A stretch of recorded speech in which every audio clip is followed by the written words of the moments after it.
গত রাত্রে আমার কাছে একটি সংবাদ আসে, আমাদের হাসিয়াখালী ইউনিয়নের গুলিস্তান বাজার এখানে মহিলাদের কাছে কিছু ইয়াবাদার সহ সাধারণ জনগণ আটক করে।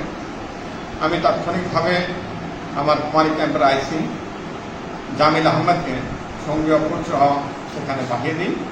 তারা সেখান থেকে তাৎক্ষণিকভাবে ওখানে উপস্থিত হয় এবং স্থানীয় জনসাধারণের সহায়তায়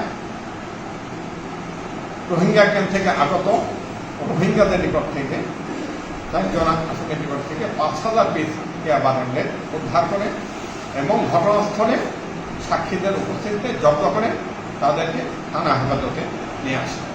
এই সংক্রান্তে লামা থানার মামলা নাম্বার 11 তারিখ 28/2025 মাদকদ্রব্য নিয়ন্ত্রণ আইনের 36(1) স্মরণীয় 10-এর ধারায় একটি মামলা রুজু করা হয়েছে এবং তাদেরকে বিজ্ঞ আদালতে প্রেরণ করা হয়েছে। পুলিশ সুপার মহোদয়ের দিক নির্দেশনায় আমরা বিভিন্ন দুঃসাহসিক কাজ করে চলছি। বিভিন্ন মামলার জড়িত অপরাধীদের তাৎক্ষণিকভাবে গ্রেপ্তার করে তাদেরকে আইনের আওতায় আনা হয়েছে এবং ভবিষ্যতেও এই ধরনের কাজ অব্যাহত থাকবে।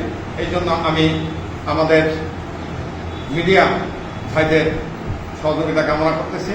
ভবিষ্যতেও যেন আমরা এই আইন প্রয়োগের ক্ষেত্রে আমাদের সর্বোচ্চ ভূমিকা পালন করতে পারি, এই সার্বিক সহযোগিতা আমি আপনাদের নিকট থেকে কামনা করতেছি।